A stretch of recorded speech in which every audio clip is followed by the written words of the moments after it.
வணக்கம். அதிமுகவிற்கு புதிய தலைமை அறிவிப்பு. நண்பர்களே, இந்த வீடியோவிற்கு ஒரே ஒரு லைக் மற்றும் சப்ஸ்கிரைப் பண்ணிருங்க. அதிமுகவில் எடப்பாடி பழனிசாமி அவர்களை விட சிறப்பாக செயல்படக்கூடிய அதிகமான நிர்வாகிகள் மற்றும் முக்கியத்துவம் வாய்ந்த நிர்வாகிகள் அதிமுகவில் அடையாளம் காண முடியாமல் இருக்கிறார்கள்.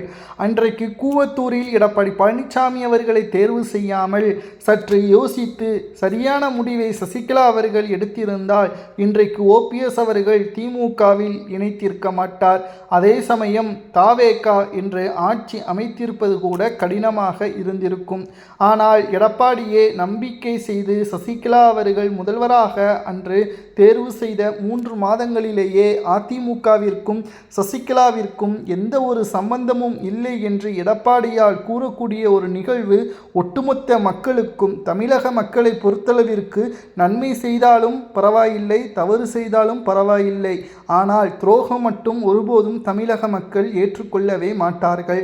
இதனால்தான் எடப்பாடி பழனிசாமி தலைமையிலான சட்டப்பேரவை ஒட்டுமொத்தமான எதிர்க்கட்சி அந்தஸ்தை இழந்து 3வது இடத்திற்கு தள்ளப்பட்டுள்ளது.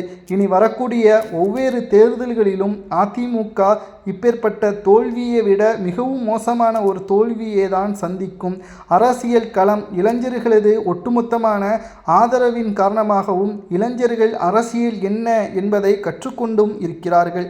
இதனால் வரக்கூடிய எதிர்கால அரசியலுக்கேற்ப அதிமுகவின் தலைமையை சரியாக முன்னுதாரணமாக வைக்கவில்லை என்றால் தற்பொழுது இருக்கக்கூடிய அரசியல் களம் இதைவிட மிகவும் மோசமான முறையில் தோல்வியை தழுவதற்கு கூட அதிக அளவு வாய்ப்புகள் இருப்பதாக நம்மால் பார்க்க முடிகிறது. மக்கள் திமுகவை வேண்டாம் என்று கூறிவிட்டார்கள். மக்கள் திமுகவை வேண்டாம் என்று கூறிய அதே கையோடு அதிமுகவையும் ஓரம் கட்டிவிட்டார்கள்.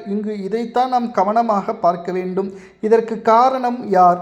சிறப்பான ஆட்சியே எம்ஜிஆர் அவர்களும் ஜெயலலிதா அவர்களும் மக்களுக்கு கொடுத்த போதிலும் அதிமுகவை எடப்பாடி பழனிசாமி அவர்கள் சிறப்பாக வழிநடத்த முடியாமல் திணறியதன் காரணமாக மக்கள் எடப்பாடி பழனிசாமி அவர்களை முழுமையாக தோல்வியடைய வைத்ததன் காரணமாக இப்பொழுது இருக்கக்கூடிய நிலைமையை விட மிகவும் மோசமான நிலைமைக்கு அதிமுக தள்ளப்பட்டுள்ளது.